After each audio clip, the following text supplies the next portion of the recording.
Sentenced to 10 years in jail, the judge told James McCormick he had blood on his hands from what he described as a callous confidence trick.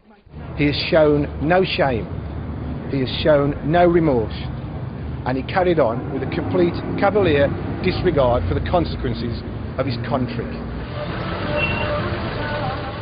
These Iraqi soldiers thought they were using an advanced explosive detector, but it was in fact Gopher, the amazing golf ball finder, which McCormick had repackaged with fake logos. He flogged it for as much as £17,000 apiece, making around £50 million, a £15 novelty toy sold as high-tech security equipment. Ahead of the trial, a scientist at Cambridge University tested its effectiveness. What I found inside was just a sticker, the sort of stickers that are used in retail shops to detect theft. They get disabled at the till and raise an alarm if you haven't paid. They have nothing to do with bomb detection or explosives detection whatsoever. He ran training courses, and police found videos of him promoting the device around the world, here in Africa and at a sales conference in India. We said, what should we call this? We said, well, what is it? It's detection equipment. Yeah. It's better than detection equipment. It's advanced detection equipment. Yeah, that's good. And we did a test out in the desert with the army, and they walked and planted a sample in the desert. I walked back and said, okay, can you detect this? And we walked across, and sure enough, we detected it. And we then paced out the distance, and it was 650 meters.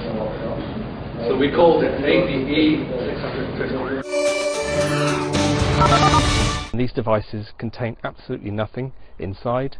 There's no known laws of science or physics that these devices could work. He is a con man. He uses sleight of hand and absurd sales tactics to actually con governments, officials, private individuals out of money to buy these devices. McCormick spent less than 18 months as an entry-level policeman in the Liverpool area before becoming a salesman of radio equipment. But in this training video to potential salesmen in India, he said he had, quote, worked with explosives for British police.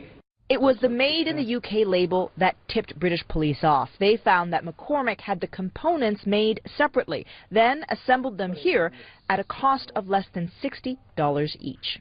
He sold the devices to government agencies and private companies around the world, in at least one case for as much as $300,000 apiece. Iraq's law enforcement agencies bought 6,000 of the devices to scan for explosives at checkpoints.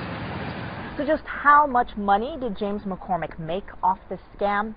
An estimated $60 to $80 million, and he spent $8 million of it on this historic home in Bath, England, formerly owned by Hollywood star Nicolas Cage, complete with a pool in the basement. He also bought a $1 million yacht and holiday homes in Cyprus and Florida, assets the police are now trying to seize. What we intend to do is ensure that his assets are confiscated and that we get the money back from them, so he can't live a life of luxury from this crime. McCormick insists the devices do work, but he has been convicted of fraud. Yet the ADE 651 is still in use in Iraq and other countries, potentially putting lives at risk. Huge amounts of money were being spent on these devices, which could have been spent on dealing with poverty or famine, and instead it was going to this man's pocket. It will penetrate metals, it will penetrate walls, it will penetrate... The former policeman and salesman travelled the world making brazen claims that the devices could detect traces of explosives or even drugs a kilometre away, and from the height of 5 kilometres in a plane. In the meantime, James McCormick was buying properties in the UK, Florida and Cyprus, and a yacht. He was greedy, he made obscene profits, and he had a cavalier disregard for the consequences of his fraud. Questions are now being asked about how James McCormick could have sold his useless devices for so long, and whether British authorities should bear some responsibility for failing to act sooner.